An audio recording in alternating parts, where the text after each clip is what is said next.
जय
ओम विष्णुपाद परमहंस परिव्राजकाचार्य श्रोत्र सत्य श्री श्रीमद् चरणारविंद भक्तिवेदांत स्वामी श्रील प्रभुपाद की जय। अनंत कोटि वैष्णव वृंद की जय। समवेत गौर भक्त वृंद की जय। निताई गौर प्रेमानंदे हरि हरि बोल। ओम नमो भगवते वासुदेवाय। ओम नमो भगवते वासुदेवाय। ओम नमो भगवते वासुदेवाय।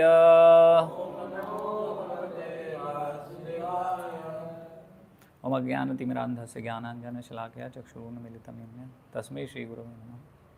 नमो विष्णुपादाय कृष्णपृष्ठाय भूतले श्रीमते भक्ति विकास स्वामिनिति नामिने। नमो विष्णुपादाय कृष्णपृष्ठाय भूतले श्रीमते भक्तिवेदांत स्वामिनिति नामिने। नमस्ते सारस्वते देवे गौरवाणी प्रचारिणे निर्विशेष शून्यवादी पाश्चात्य देशतारिणे। जय श्री कृष्ण चैतन्य प्रभु नित्यानंद श्री अद्वैत गदाधर श्रीवासादि गौर भक्तवृंद। हरे कृष्ण कृष्ण कृष्ण हरे हरे हरे राम राम राम हरे कृष्णा।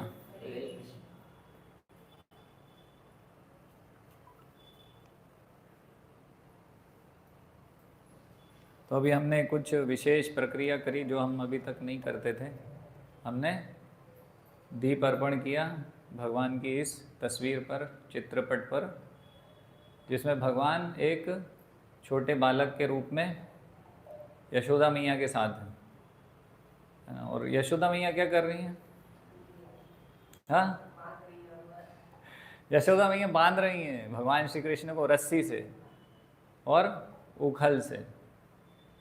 तो इसको, ये जो लीला हुई है ये दीपावली के दिन हुई है ना। जिस दिन दीपावली मनाते हैं हम उस दिन हुई है। और यशोदा मैया को कृष्ण ने बहुत अधिक परेशान कर दिया।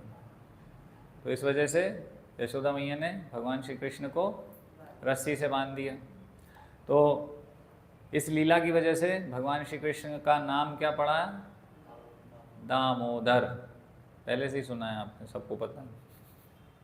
दाम यानी रस्सी, उदर यानी पेट, कमर नहीं, पेट। तो पेट देखना, पेट पे बांध रही।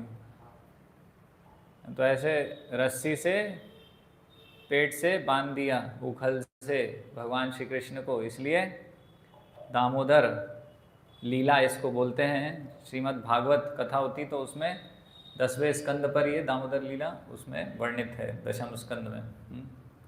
तो बहुत विशेष लीला है और इसीलिए इस माह को दामोदर माह कहते हैं। तो ये जो 12 माह हैं तो उनके 12 नाम भगवान श्री कृष्ण के नाम पर है ना। अगर आप वैष्णव कैलेंडर चेक करते हैं तो अलग अलग माह आते हैं, है ना।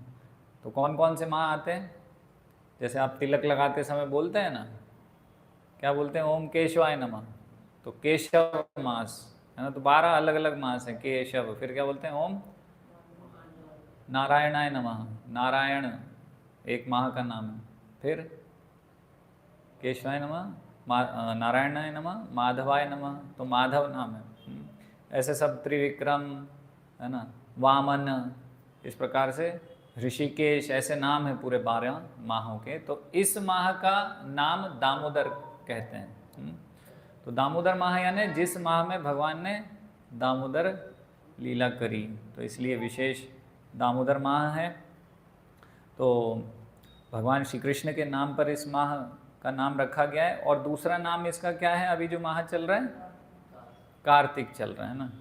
तो कार्तिक माह बहुत विशेष माह है, भजन साधना करने का, आध्यात्मिक प्रगति करने के लिए बहुत अच्छा इसे माना गया है। सारे शास्त्रों में इसकी बहुत अधिक महिमा वर्णित की गई है ना। पद्म पुराण, स्कंद पुराण में कई कई कई श्लोक आते हैं, ऐसे पूरा एक भाग है जिसमें कि इसका पूरा वर्णन आता है कि इस माह में थोड़ा भी कुछ अगर हम भक्ति करते हैं तो बहुत अधिक लाभ होता है ना। जैसे विशेष त्यौहार आते हैं तो उसमें मॉल में हम जाते हैं तो by one get one free, या फिर एक पे एक फ्री ले लो, है ना। सस्ता देते हैं और अधिक देते हैं, तो इस प्रकार से डिस्काउंट चलता है ना त्योहारों पर। तो इसी प्रकार से है ना, कई बार हम देखते हैं कि वो एक कुछ अवसर देते हैं कुछ विशेष कस्टमरों को लक्की ड्रॉ में। तो क्या करते हैं, उनको कम से कम 15 मिनट देंगे कि आप अंदर जाइए और जो भी चीज़ है, सामान जितना आप रख सकते हैं रख के मॉल के बाहर आ जाइए, सब आपको फ्री में मिलेगा। ऐसा होता है ना। आप सर्च कर सकते हैं यूट्यूब पे, बहुत वीडियोज़ हैं इसके ऐसे। तो बहुत मतलब विशेष कुछ कस्टमर जिनका लक्की ड्रॉ निकला हो, उनको इस प्रकार से ऑफ़र दिया जाता है कि आप जाओ और लूट लो, पूरा खजाना आपका है, जो भी सामान आप भर सकते हो तो आप भर के बाहर ले आओ। आपको समय देते हैं कुछ कि इतने समय में आप बाहर आ जाइए। तो विशेष लाभ है ना, फ्री में कुछ किया नहीं और पूरा लाभ प्राप्त कर लिया। इसी प्रकार से इस माह में अगर आप भजन साधन भक्ति करते हैं, भगवान के लिए कुछ भी करते हैं, तो आपको बहुत अधिक अधिक लाभ होता है। तो ये जो दामोदर माह है, तो इस दामोदर माह को कब से कब तक मनाते हैं, तो जैसे कई बाबा जी लोग हैं तो वो एकादशी होती है तो एकादशी से एकादशी तक मनाते हैं, है ना। तो कार्तिक की एकादशी है ना, जो ये दशहरा के बाद एकादशी आती है ना, विजय रामचंद्र विजयोत्सव के बाद, तो उस एकादशी से कार्तिक एकादशी तक कई पंथ के लोग, कई साधु लोग इस प्रकार से इसे मनाते हैं। लेकिन हमारे संप्रदाय में इसे हम शरद पूर्णिमा से, है ना, शरद पूर्णिमा से कार्तिक पूर्णिमा तक मनाते हैं ना। तो ये एक माह विशेष माह है जिसमें आप थोड़ा सा भी अगर भक्ति करेंगे तो आपको बहुत बहुत अधिक अधिक लाभ होगा। तो ये माह भगवान को बहुत प्रिय है। इस प्रकार से पद्म पुराण में उत्तरखंड में श्लोक आता है ना, वनस्पति नाम तुलसी मासा नाम कार्तिक प्रिय, है ना। वनस्पतियों में तुलसी और माह में कार्तिक भगवान को अति प्रिय है। एकादशी तिथि नाम, और तिथियों में एकादशी, है ना। इस प्रकार से वैष्णव गीत आता है, उसमें क्या वर्णन आता है, माधव तिथि भक्ति जननी, है ना। तो माधव तिथि यानी कि एकादशी, तो एकादशी क्या है, भक्ति जननी। तो क्योंकि एकादशी भगवान को प्रिय है ना। तो अभी हम एकादशी रखते हैं, भगवान श्री कृष्ण के भक्त क्या रखते हैं, एकादशी रखते हैं और तुलसी की पूजा करते हैं, है ना। और कार्तिक माह में हम व्रत इत्यादि करते हैं, है ना। तो भजन साधन अच्छे से करते हैं और अच्छे तरीके से करते हैं ना।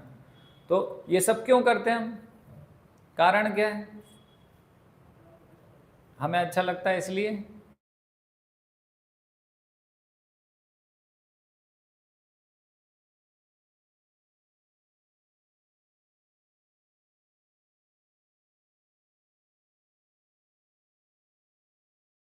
हार ही हमें भक्ति हमेशा करनी चाहिए। कारण क्या है, कारण बहुत सरल है। क्या कारण हो सकता है आप बताइए, क्या कारण हो सकता है, गुरु और कृष्ण के अनुसार भक्ति क्यों करनी है।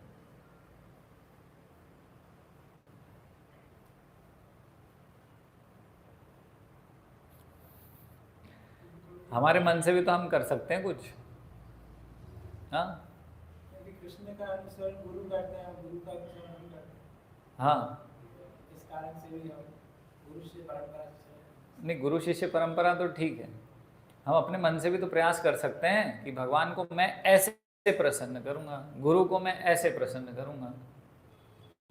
गुरु ने बोला अपने शिष्य को कि पानी चाहिए मुझे, तो मैं उनके लिए क्या करूंगा, दूध लेके जाऊंगा। पानी से और श्रेष्ठ है दूध, बोलूँगा लीजिए दूध पीजिए। आप भी क्या याद करेंगे, आपको कैसा अच्छा शिष्य मिला था। लेकिन क्या इससे गुरु प्रसन्न होंगे, बोलेंगे हे भगवान कैसे समझाऊं इसको, अभी मुझे पानी की प्यास लगी है, पानी चाहिए तो पानी दो ना, इतना जटिल क्यों कर रहे हो, दूध क्यों दे रहे हो, अभी दूध नहीं चाहिए पानी चाहिए। तो समझ रहे हैं, इसीलिए हम भगवान श्री कृष्ण ने शास्त्रों में सब बताया कि मुझे क्या अच्छा लगता है, मुझे क्या चाहिए। भगवत गीता में भगवान ने बताया है, कृष्ण ने, है ना, अपने विषय क्रियाओं को अपनाते हैं जो कि कृष्ण ने बताई है, ताकि कृष्ण प्रसन्न हो, है ना। आपको क्या अच्छा लगता है खाने में, मीठा? हाँ हाँ, आपको मिठाई कौन सी, रसगुल्ला, गुलाब जामुन, रस मलाई आपको अच्छी लगती है ना। तो आपने मतलब कोई ऐसा व्यक्ति है जो आपको प्रसन्न करना चाहता है, तो उसको आपको क्या देना चाहिए, नमकीन, क्योंकि वो उससे अच्छा लगता है। आप कैसे प्रसन्न होंगे, आप मलाई से ही प्रसन्न होंगे। ऐसा नहीं है कि आप को नमकीन मिल गया तो हाँ ठीक है मैं बहुत प्रसन्न हो गया, बहुत बढ़िया, क्योंकि आपकी पसंद और नापसंद है। इसलिए कृष्ण और गुरु एक व्यक्ति हैं, उनकी पसंद और नापसंद है। और वास्तव में गुरु क्योंकि कृष्ण के प्रतिनिधि हैं, जैसे अभी राहुल ने बताया, तो गुरु की इच्छा वही होगी जो कृष्ण की इच्छा होगी, क्योंकि गुरु का जीवन किस लिए है, कि कृष्ण को प्रसन्न करने के लिए। इसीलिए हम वही वही क्रियाएं अपनाते हैं जो भगवान को पसंद है, हम वो करना चाहते हैं। हम कुछ भी थोड़ा 19-20 नहीं करना चाहते जिससे कृष्ण अप्रसन्न हो, क्योंकि हम अगर हम कृष्ण भक्त हैं और हमारा उद्देश्य है कि हम कृष्ण को प्रसन्न करें, तो फिर ये जानना होगा कि कैसे प्रसन्न होते हैं। तो यहाँ पर शास्त्रों में वर्णन है कि वनस्पतियों में तुलसी, माह में मुझे कार्तिक माह पसंद है, एकादशी तिथियों में एकादशी मुझे पसंद है, तो इसलिए हम एकादशी रखते हैं, तुलसी आराधना करते हैं, नित्य प्रतिदिन हम मंगल आरती करते हैं। अभी यहाँ तो छोटा केंद्र है, कभी कभी कार्यक्रम होता है ना, जैसे नर्मदापुरम केंद्र है या अन्य इस्कॉन के मंदिर हैं बड़े बड़े, तो वहाँ पर प्रतिदिन 4:30 बजे मंगल आरती होती है। उसमें मंगल आरती होती है, फिर उसके बाद नरसिंह स्तुति होती है, उसके बाद प्रतिदिन तुलसी आरती होती है। तो सारे भक्त तुलसी आरती करते हैं। तो क्यों करते हैं, क्योंकि कृष्ण को अच्छा लगता है तुलसी की आराधना, तो हम करते हैं। तो इस प्रकार से भगवान को प्रसन्न करना चाहिए, ये जानने का प्रयास करना चाहिए। इसलिए हम बोलते हैं कि भगवत गीता पढ़िए, अपने मन से भक्ति मत कीजिए, क्योंकि अपने मन से तो भगवान हो सकता है कि अप्रसन्न हो गए हों। हम तो खुश हो गए कि मैंने तो दूध पिला दिया, पानी मांगा था, पानी तो फ्री में मिलता है, मैंने तो दूध खरीद के पिलाया, तो मैंने कितना बढ़िया काम किया। लेकिन उससे वास्तव में हम इस प्रक्रिया से, इस मनोभाव से, इस मनः स्थिति, इस मनोभाव से हम भगवान को प्रसन्न नहीं कर सकते। इसलिए हम बोलते हैं भगवत गीता पढ़िए, भगवान ने बताया मैं कैसे प्रसन्न होऊंगा, है ना, किस आपकी समझ से मैं प्रसन्न होऊंगा, आपको क्या समझना है मेरे विषय में, मैं कौन हूँ, क्या हूँ, कैसा हूँ, क्या चाहता हूँ, सब भगवान ने बताया। इसलिए भगवत गीता पढ़िए, या फिर जो ठीक से भगवत गीता पढ़े हैं उनकी बात को मानिए, समझिए और उसको अपनाइए, तो भगवान श्री कृष्ण आपसे प्रसन्न होंगे। नहीं तो बहुत मुश्किल है, अप्रसन्न हो सकते हैं भगवान इससे, है ना। तो ये यहाँ पर पता चल रहा है महत्व, ये जो कार्तिक मास है ये भगवान को अति प्रिय है। तो आगे स्कंद पुराण में भी वर्णन आता है, कार्तिक खलु वै मासाम मासेषु च उत्तमम पुण्यानाम परमम पुण्यम पावनम च पावनम। तो ये कार्तिक माह क्या है, मासेषु च उत्तमम, तो 12 माह हैं, इसमें उत्तम माह है ना। और बोल रहे पुण्यानाम परमम, परम पुण्यकारी है, मतलब कि परम लाभकारी है आपके लिए। और पावनम च पावनम, पावन, जो पावन करते हैं उससे भी पावन करने वाला ये माह है, कार्तिक माह बहुत विशेष है।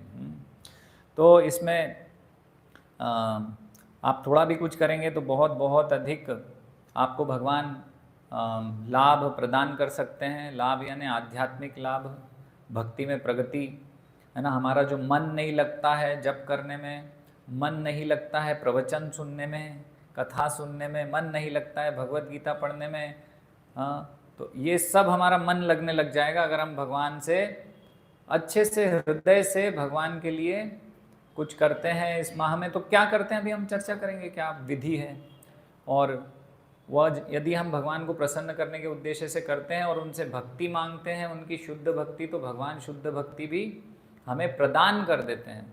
सामान्यतः भगवान हमें भौतिक लाभ देंगे, लेकिन इस माह में अगर हम थोड़ा सा भी करते हैं, है ना, तो हमें वो अपनी शुद्ध भक्ति भी देते हैं।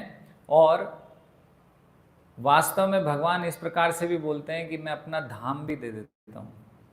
भगवान के धाम में परम शुद्ध व्यक्ति ही एंट्री कर सकता है ना। जो परम शुद्ध हुआ व्यक्ति है वो ही भगवान के धाम में पहुँच सकता है। लेकिन अभी ये जो कार्तिक माह चल रहा है, इसमें अगर हम बहुत परम शुद्ध भी नहीं हो पाए हैं और हम प्रयास कर रहे हैं, प्रयत्न कर रहे हैं, तो भगवान हमारे प्रयत्नों को सफल करके अपना धाम भी दे सकते हैं हमें, बशर्ते हम अच्छे से भगवान के लिए कुछ करें, है ना। तो अभी हैवी डिस्काउंट चल रहा है, स्पेशल ऑफर चल रहा है, थोड़े से ज़्यादा लाभ होगा, है ना। तो ये माह जो है ये एक माह है। अगर एक माह में भी अगर हम नहीं कर पाते हैं तो भीष्म पंचक होता है, यानी 5 दिन होते हैं आखिरी के कार्तिक माह में। वैसे तो चतुर्माह का ये आखिरी माह होता है ना। तो 4 माह तक सब नियम व्रत पालन करते हैं, और ये आखिरी माह में, विशेष कार्तिक माह में बहुत अच्छे से और अच्छे से करते हैं। और अगर ये भी चतुर्मास भी नहीं कर पाए, कार्तिक मास में भी कुछ हमसे गड़बड़ सड़बड़ हो गई, कुछ कर नहीं पाए ठीक ठाक, कहीं कुछ हमने ऐसा कर लिया कि कुछ गलत खा लिया या गलत कार्य कर दिया, कोशिश कर रहे हैं लेकिन फिर भी कुछ गलती हो सकती, संभावना है, तो भीष्म पंचक बोल के आखिरी 5 दिन होते हैं, है ना। तो जब हम कार्तिक पूर्णिमा की बात कर रहे हैं, उसके कार्तिक पूर्णिमा से 5 दिन पहले, एकादशी टू कार्तिक एकादशी से लेकर पूर्णिमा तक, है ना। तो ये 5 दिन यदि हम अच्छे से पूरा व्रत लेकर करते हैं तो हमें ये पूरा फल प्राप्त हो जाता है ना। तो इसलिए ये बहुत अच्छा समय है भगवान की शुद्ध भक्ति में अग्रसर होने का। तो वैसे तो ये जो दामोदर माह है, तो दामोदर माह यानी कि इस माह के जो देवता हैं वो कौन है? दामोदर हैं, क्योंकि उनका नाम दामोदर है। लेकिन कार्तिक माह भी इसको बोलते हैं। तो कार्तिक माह किसके नाम पे पड़ा है? राधा रानी के नाम पर पड़ा है। क्यों पड़ा है? क्योंकि राधा रानी की माता का नाम क्या है? कीर्तिदा, इसलिए कार्तिका। राधा रानी है कार्तिका। तो कार्तिका यानी कि कार्तिक माह की, क्योंकि ये माह दामोदर माह है, और कृष्ण को अगर प्रिय है ये माह, तो वास्तव में तो कृष्ण की परम भक्त राधा रानी को भी अति प्रिय होगा, है ना। जो चीज़ कृष्ण को प्रिय है वो राधा रानी को और भी ज़्यादा प्रिय है, कृष्ण से भी। तो इसलिए ये कार्तिक माह राधा रानी को विशेष प्रिय है, इसलिए उनके नाम पर भी कार्तिक नाम इसको कहते हैं। तो राधा रानी की कृपा से हम कृष्ण भक्ति कर सकते हैं। तो ये भी शास्त्रों में अलग अलग जगह बहुत वर्णन है, बिना राधा रानी के कृष्ण प्राप्त नहीं होंगे। इसलिए हम केवल कभी भी कृष्ण की पूजा नहीं करते हैं अकेले। हमारे संप्रदाय में विशेष हम राधा कृष्ण को स्थापित करते हैं विग्रह। आप फोटो भी देखेंगे तो राधा कृष्ण के आपको मिलेंगे विग्रहों के। तो राधा कृष्ण की हम सम्मिलित पूजा करते हैं। और जब हम हरे कृष्णा बोलते हैं तो हरे कौन है? उसमें श्रीमती राधा रानी है ना। तो इस माह में जो हम व्रत रखते हैं उसको ऊर्जा व्रत कहते हैं। तो ऊर्जा व्रत की जो देवी हैं वो ऊर्जेश्वरी देवी हैं। तो ऊर्जेश्वरी देवी कौन है? राधा रानी का नाम है ऊर्जेश्वरी देवी। और राधा रानी हमें ऊर्जा प्रदान करती हैं कि हम ये ऊर्जा व्रत को अच्छे से रख पाएं। तो राधा रानी तो कृष्ण को भी ऊर्जा देती हैं, कृष्ण को भी प्रसन्न करती हैं, कृष्ण का भी कहना चाहिए उत्साह वर्धन करती हैं।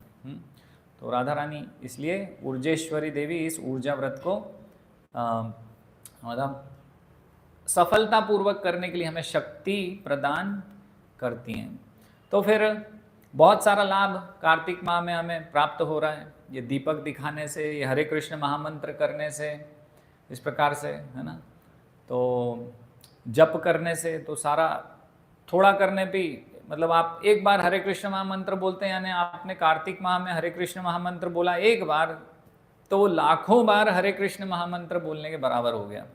और अगर आपने लाखों बार हरे कृष्ण महामंत्र बोल दिया तो करोड़ों। तो इस प्रकार से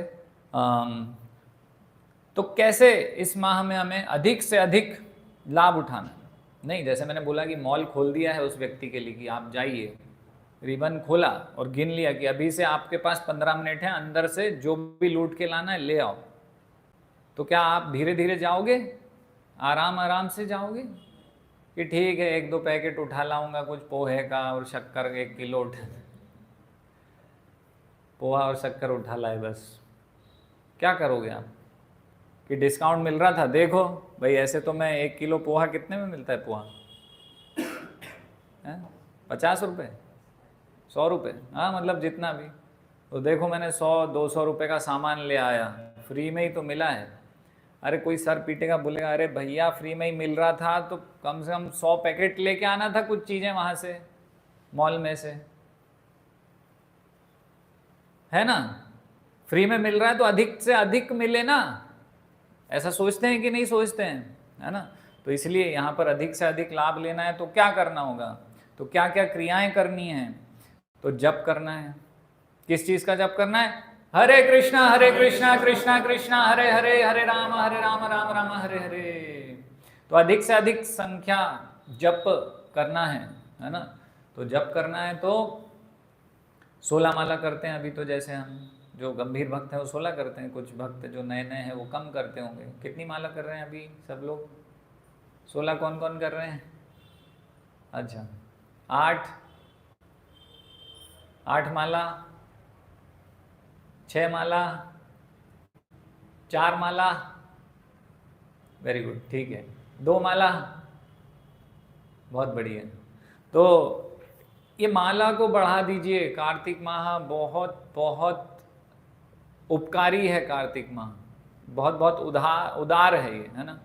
तो भगवान की इच्छा है कार्तिक माह को विशेष ये डिस्काउंट देने के लिए आपको छोड़ा है। तो कार्तिक माह आपको बहुत कुछ दे सकते हैं, तो आप बढ़ाइए, अपने जप बढ़ा दीजिए इसमें, है ना, बहुत विशेष लाभ है। तो जप करना है, लेकिन अधिक से अधिक जप करना है। 16 माला हो जाए तो 16 पे टिकना नहीं है कि माला टांग दी कील पे कि बस 16 हो गई, है ना। जब भी हम लाभ लेने की सोचते हैं तो अधिक से अधिक लेने की सोचते हैं, तो अधिक से अधिक कीजिए, जितना जप कर सकते हैं उतना कीजिए, भगवान का नाम जितना ले सकते हैं। जप माला नहीं है तो भी ऐसे भी हरे कृष्ण महामंत्र बोलिए, केवल कृष्ण प्रसाद ही लीजिए इस माह में,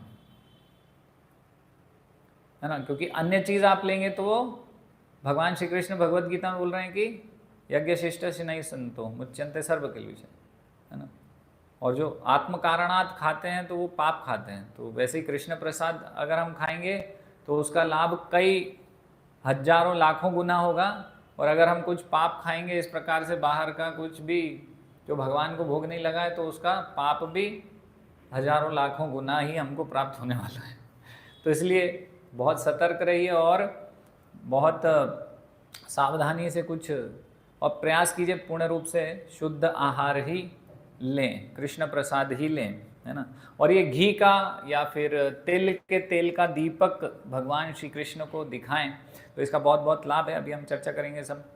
ब्रह्मचर्य का पालन करें, बहुत महत्वपूर्ण है। कोई भी तपस्या कब सफल होगी, जब हम आंतरिक रूप से शुद्ध होंगे। बाहर से तो नहा लेते हैं हम, लेकिन अंदर से अगर मन मलिन है तो भगवान वो सेवा हमारी स्वीकार नहीं करते। इसलिए क्या करना होगा, ब्रह्मचर्य का पालन करना है।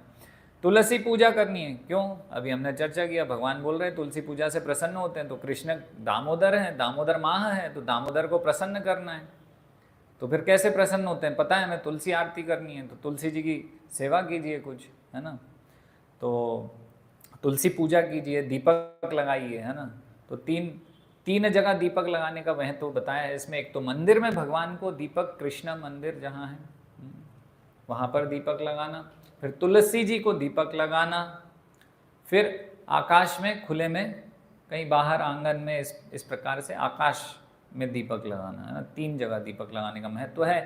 तो दीप लगाना घी का होना चाहिए, और प्रयास कीजिए अगर शुद्ध घी हो, है ना। वो पूजा वाला 300 रुपये किलो वाला घी नहीं, उससे तो और हम पता चलेगा कि गाय की चर्बी भगवान को चढ़ाएंगे तो भगवान स्वीकार नहीं करेंगे। तो इसलिए दान देना चाहिए, तो दान भी सुपात्र को देना है, हर किसी को दान नहीं देना। दान का महत्व है इसमें, है ना। तपस्या करनी चाहिए, यानी कम खाना, कम सोना, अधिक सेवा करना भगवान के लिए कुछ, और भक्त संग करना, इस प्रकार से कथा श्रवण करना, ये सब भी बहुत बहुत लाभकारी है। इसमें कई कई गुना इसका फल आपको प्रदान करते हैं भगवान श्री कृष्ण। तो इस प्रकार से हम ये सब क्रियाएं करनी है। क्या करना है ना। कैसे हमने बोला ऊर्जा व्रत रखो, कार्तिक व्रत रखो, तो कैसे करना है?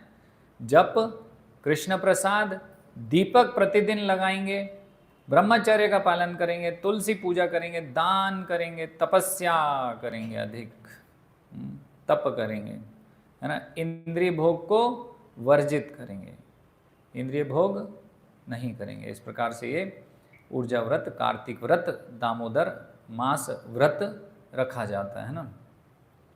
तो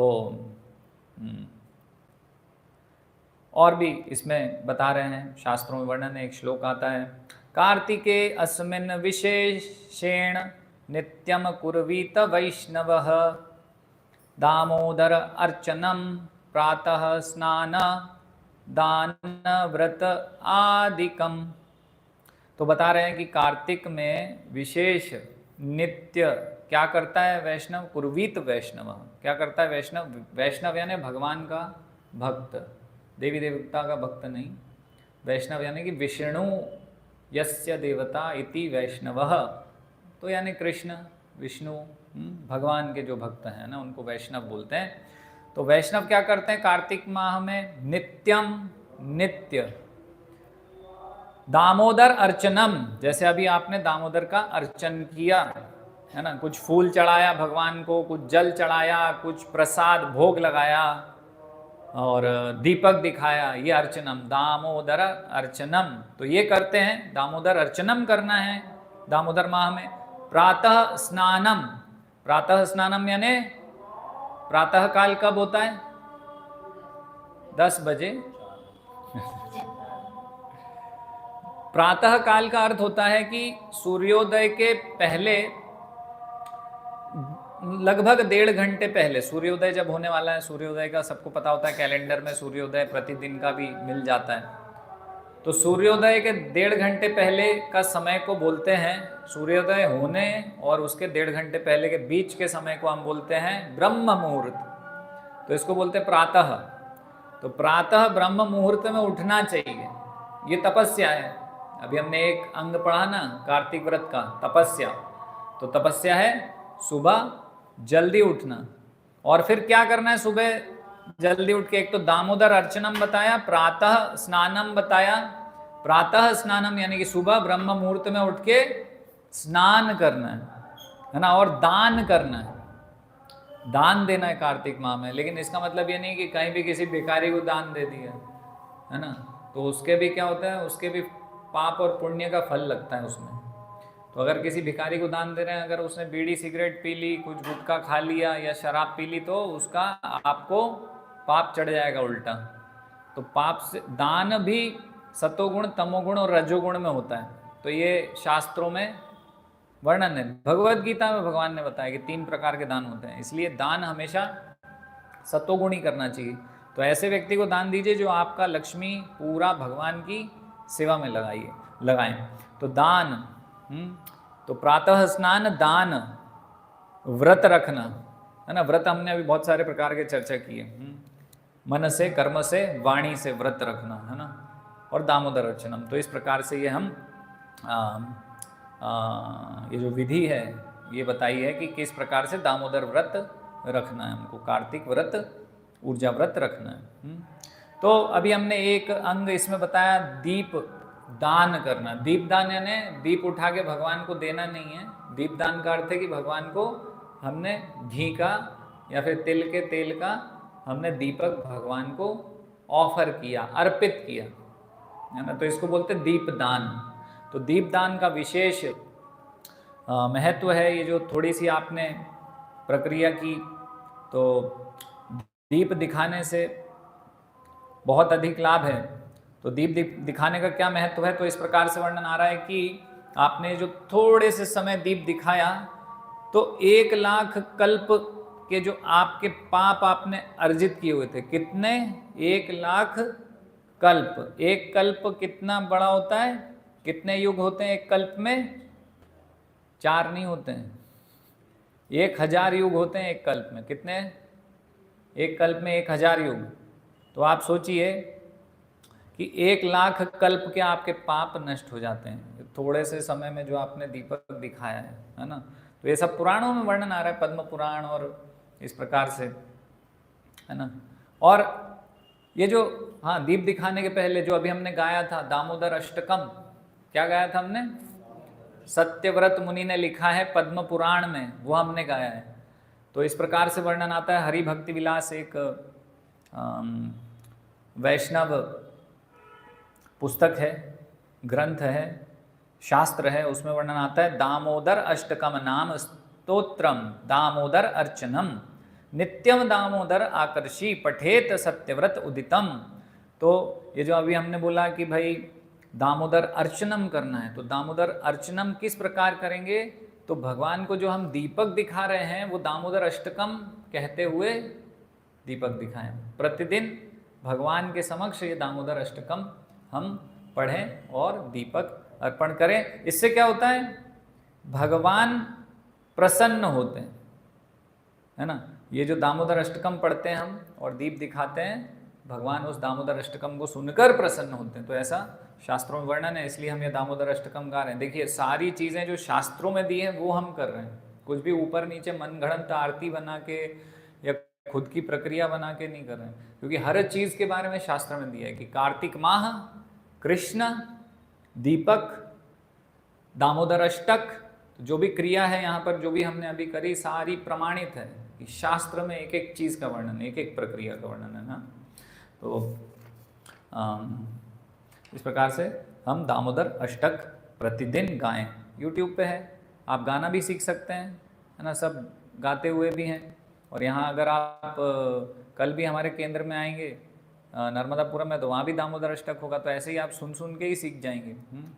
तो दामोदर अष्टक गाना है, दीप अर्पण करना है ना। दीप दिखाने का महत्व भी अभी हमने चर्चा की है कि 1,00,000 हरे कृष्ण, 1,00,000 कल्प के हमारे पाप सारे नष्ट कर देगा ये थोड़ा सा समय दीप दिखाना, है ना। यानी कि करोड़ों युगों के पाप हमारे नष्ट हो जाएंगे। फिर इस प्रकार से स्कंद पुराण में वर्णन आता है, एकादश्यम परेर दत्तम दीपम प्रज्वल्य मूषिका मानुष्यम दुर्लभम प्राप्य परम गतिम अवाप्स। तो इसका अर्थ ये है कि ये जो मूषिकम, एक मूषिका थी, भगवान के मंदिर में किसी ने इसी प्रकार से दीपदान किया। एकादशी का दिन था ना, यहाँ पर ऐसा वर्णन है कि कार्तिक माह की कोई एकादशी थी, उसमें किसी ने भगवान दामोदर को दीप अर्पण किया और दीपक नीचे रख दिया, तो ऊपर से लौ उसकी बुझ गई, लेकिन अंदर से पूरा अभी भी धधक रहा था, जल रहा था। तो एक मूषिका आई, उसने क्या किया कि वो हमेशा घी खाती थी, तो उसने सोचा कि ये तो इसमें घी है, उसने खा लिया, उसके मुंह में वो फंस गया और वो पूरा ज्वलंत था, तो उससे वो जली। जब उसका मुख जला और वो बाहर नहीं निकाल पा रही थी उस रुई के टुकड़े को, तो उछल रही थी वो भगवान के सामने। तो क्योंकि भगवान इस माह में हमें देना चाहते हैं, है ना, भगवान कुछ देना चाहते हैं कि कुछ तो करो मेरे लिए, मैं आपको देने के लिए बैठा हूँ। बहुत सारे गिफ्ट्स वो सेंटा क्लॉज लेके बैठे रहते ना, वो फ्री में जहाँ बच्चे दिखे वहाँ पे देना शुरू कर दिया, ये लो ये लो। तो हम भगवान श्री कृष्ण के सब बच्चे हैं, तो अभी क्या करें, वो हम भक्ति करते नहीं है, हमारा मन लगता नहीं है कुछ भक्ति में, शुद्ध भक्ति हम करना नहीं चाहते कृष्ण की। तो भगवान सोचते हैं कि ठीक है शुद्ध भक्ति मत करो, कुछ तो करो, और अभी ये 1 माह मैंने इसलिए तुम्हें बनाया है कि तुम कुछ भी जैसे करोगे तो मैं तुरंत भंडार खोल दूंगा गिफ्ट्स के, तो लो ये लो ये लो ये लो, भक्ति लो, मेरा धाम ले लो, सब ले लो, जो चाहिए वो ले लो डिस्काउंट में। तो इस प्रकार से वो जो मूषिका थी उसने जो बुझा नहीं था वो दीपक, और उस दीपक की रुई को खा लिया घी खाने के लालसा में, और फिर उछलने लगी, वो तड़प के उछलने लगी। तो भगवान ने उसको कैसे लिया कि वो मूषिका क्या कर रही है, उनकी आरती उतार रही है दीपक से, और उसको अगला तुरंत ही वो मरी, तो उसको अगला मनुष्य जन्म दे दिया। मनुष्य जन्म दिया तो उसने भगवान की भक्ति प्राप्त करी, शुद्ध भक्ति प्राप्त करके भगवान के धाम को पहुंच गया वो जीव, वो जीवात्मा भगवान को प्राप्त कर पाया। तो ये कार्तिक माह की महिमा है।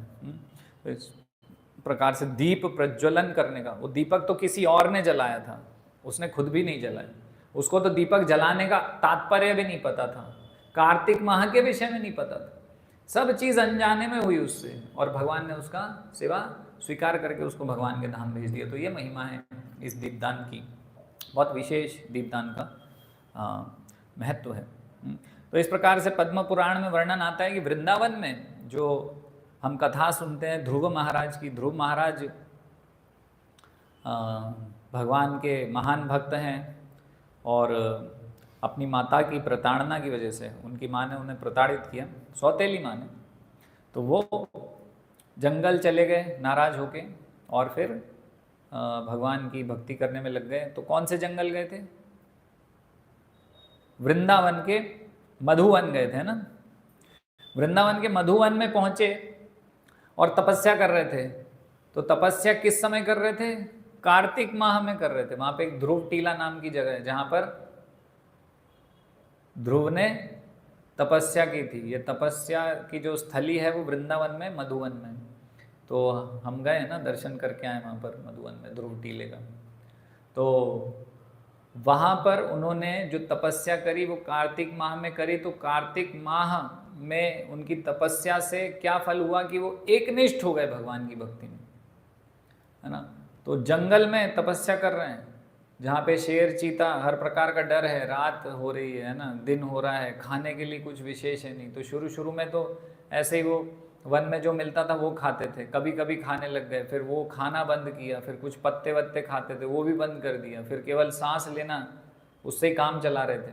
पहले जल से, फिर केवल पहले कुछ कंदमूल, फिर पत्ती, फिर जल भी छोड़ दिया, फिर सांस ले रहे थे, सांस लेना भी छोड़ दिया। तो पूरे जितने भी ब्रह्मांड हैं सब में से वायु चलना बंद हो गई, तो सारे देवी देवता परेशान हो गए थे।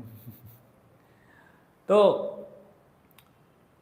इस प्रकार से कार्तिक माह में उनकी तपस्या का फल हुआ कि उन्हें भगवान की शुद्ध भक्ति प्राप्त हुई, जिससे कि वो भगवान को प्रसन्न कर पाए और भगवान उनके समक्ष प्रकट हुए। भगवान स्वयं ध्रुव महाराज के सामने प्रकट हो गए थे। तो उनकी तपस्या सफल हुई। इस वजह से कार्तिक माह में उन्होंने ये पूरा कार्तिक व्रत रखा और अच्छे से भगवान को प्रसन्न कर पाए। तो दीप दिखाने के अन्य भी लाभ हैं। क्या लाभ है? ऐसा कहते हैं कि कुरुक्षेत्र जो तीर्थ है उसमें सन्निहित सरोवर ब्रह्म सरोवर है ना, इसमें स्नान करने का विशेष लाभ है। वो सूर्य ग्रहण पर, है ना, भगवान श्री कृष्ण भी गए थे, द्वारिका से सब लोग गए थे, और यहाँ वृंदावन से भी सब लोग आए थे। तो ये तो शास्त्रों में वर्णन है इसका। सूर्य ग्रहण पर वहाँ पर कुरुक्षेत्र में इस सरोवर में स्नान करने का विशेष लाभ है। तो बता रहे हैं कि 10 लाख गुना फल, अगर आप ये कार्तिक व्रत रखते हो तो यहाँ जो कुरुक्षेत्र में स्नान है उसका कितना 10 लाख गुना फल आपको प्राप्त हो जाएगा। अश्वमेध यज्ञ कोई करता है व्यक्ति, वैसे तो आज के समय में अश्वमेध यज्ञ करना तो असंभव है, और इस युग में ऐसा वर्णन आता है कि वर्जित भी है। अश्वमेध गवालंब्य, है ना, देवरेण सुतोत्पत्ति, ये सब क्या है? कलौ कलौ पंचम विवर्जयेत, इस प्रकार से वर्जित है ना।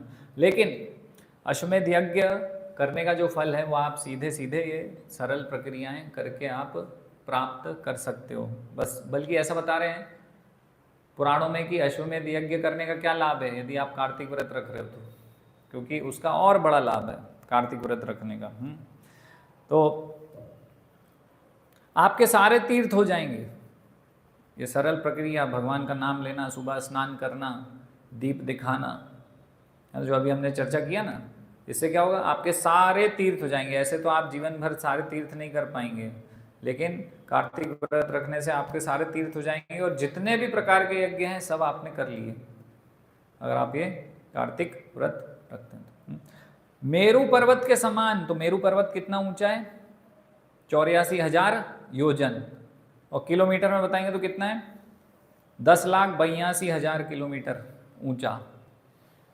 इतना विशाल पर्वत है, तो इतने अगर आपने पाप अर्जित कर लिए हैं, वो भी ये दीप दिखाने से नष्ट हो जाते हैं।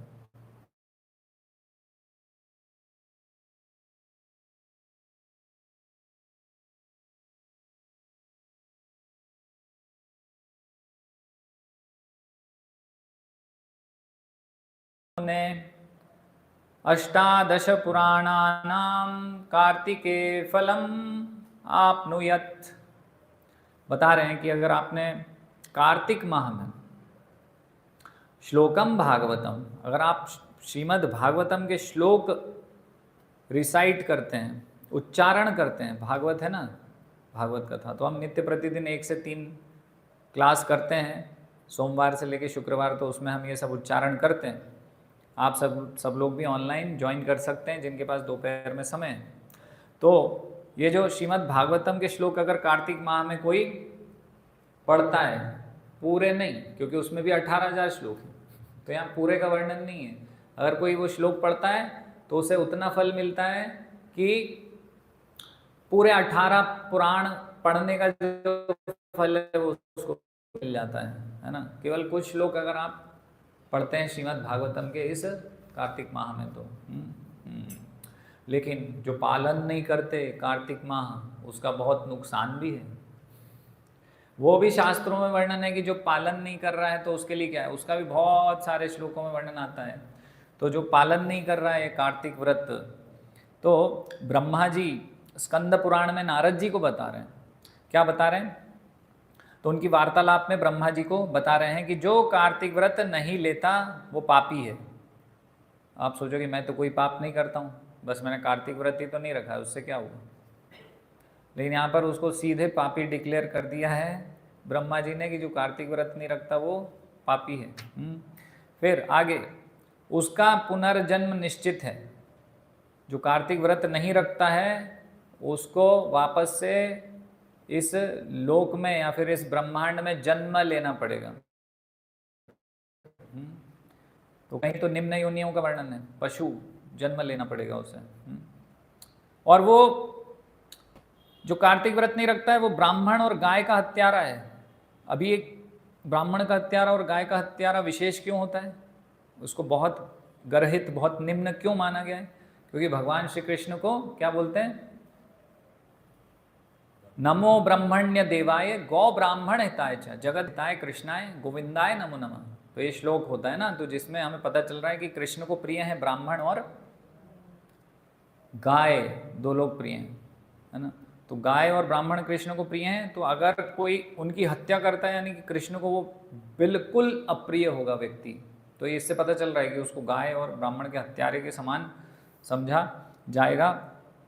और सोना चोरने वाला एक प्रकार से चोर समझा जाएगा, और झूठा व्यक्ति, मिथ्याभाषी, उसको समझा जाएगा। और ऐसे व्यक्ति को जो कार्तिक माह नहीं रखता देवता भी त्याग देते हैं। क्यों? क्योंकि कार्तिक माह का अगर हम यहाँ जैसे दीपक दिखा रहे हैं ना, तो उससे जितने भी देवी देवता हैं सब बहुत प्रसन्न होते हैं उस समय। लेकिन क्योंकि वो कार्तिक व्रत नहीं रख रहे हैं व्यक्ति, तो इसलिए उससे बहुत बहुत अधिक अप्रसन्न हो जाते हैं। देवता भी ऐसे व्यक्ति को त्याग देते हैं, वो व्यक्ति नरक में जाएगा, ये भी वर्णन किया ब्रह्मा जी ने। और कोई सोच सकता है कार्तिक व्रत नहीं रखा लेकिन हम अन्य सब चीज़ें तो करते हैं, है ना, यज्ञ दान तप सब करते हैं हम, है ना, तो दूसरे उद्देश्य से, भगवान श्री कृष्ण के लिए नहीं, या अन्य उद्देश्यों से, है ना, कुछ चीज़ प्राप्त करने के लिए कुछ ऐसे, तो उसका यज्ञ तप काम का नहीं रहेगा, मतलब उसके काम नहीं आने वाला उसका यज्ञ तप, अगर उसने कार्तिक व्रत नहीं रखा है। उसके सारे पुण्य भस्म हो जाते हैं, उसके पुण्य जितने भी हैं पूर्व के वो सारे खत्म हो जाते हैं कार्तिक व्रत जो नहीं रखता है। तो इस प्रकार से वर्णन है कि वो चिंतामणि रत्न को कीचड़ में फेंक देता है। क्या करता है चिंतामणि रत्न को? चिंतामणि क्या होता है? चिंतामणि वो रत्न है जिससे कि भगवान का धाम बना है। चिंतामणि प्रकर सद्मुसु, आगे कल्प वृक्ष लक्षावृतेषु सुरभिर अभिपालयन्तम लक्ष्मी सहस्त्रशत संभ्रम सेव्यमानम गोविंदमादि पुरुषम तमहं भजामि। तो भगवान का धाम कैसे बना है? चिंतामणि, है ना, हम वो जो पहनते हैं छोटी छोटी उंगलियों में, है ना, बोलते हैं 50,000 1 लाख का है, और ऐसी मणियों से भगवान के घर बने हुए हैं भगवान के धाम में। फर्श बना है, रोड बनी है, सड़क। आप सोचिए कितना महंगा होता हुआ रोड, वहाँ कंस्ट्रक्शन टेंडर निकलता हुआ तो कितना महंगा निकलता हो। लेकिन चिंतामणि वो रत्न है, चिंता चिंतन, जो आप सोचेंगे वो आपको दे देगा, है ना। वो एक पारसमणि है जो कि कार्तिक व्रत क्या है इस तरह से? कार्तिक व्रत है ना, कार्तिक में हम जैसे ये कार्तिक व्रत है कि दीपक दिखाऊंगा मैं भगवान श्री कृष्ण को, कार्तिक व्रत चर्चा की है ना अभी हमने। ये कार्तिक व्रत यानी क्या करना है? जप करना है भगवान का। हम प्रतिदिन करते हैं, हमारे लिए नॉर्मल है। जो नहीं करते उनके लिए तो जप करना अलग से करना पड़ेगा ना उनको। तो जप करना भगवान के नाम का, हरे कृष्ण महामंत्र जप माला पे कृष्ण प्रसाद ही ग्रहण करना। अभी तुम्हें तो नॉर्मल लग रहा है ये सब कि हम तो ये तो रोज करते, तो कार्तिक व्रत क्या हुआ? लेकिन बहुत सारे लोग नियम नहीं कर पाते ना, तो उनके लिए तो ये सब चीज़ें बतानी पड़ेगी कि जब करना है कार्तिक में, भगवान का नाम लेना है, सुबह उठना है, नहाना है। अब हम तो रोज़ सुबह उठते हैं, रोज़ नहाते हैं, 5 बजे मंगल आरती करते हैं भगवान की मंदिर पहुँच के। लेकिन सब लोग करते हैं क्या दुनिया में? लोग तो 11 बजे 1 बजे भी उठते हैं दोपहर में। तो उनको तो बताना पड़ेगा ना कार्तिक व्रत रखो, नहीं तो नरकगामी हो गए तुम। तो वो बोलना पड़ेगा सुबह जल्दी उठो, भगवान को प्रतिदिन दीपक दिखाओ, आरती करो, तुलसी जी को दीपक करो, सब बताना पड़ता है ना। इसलिए जप, कृष्णा प्रसाद लेना केवल। अभी बाहर खाने का शौक है ना लोगों को, तो उनके लिए तो बहुत बड़ा व्रत है।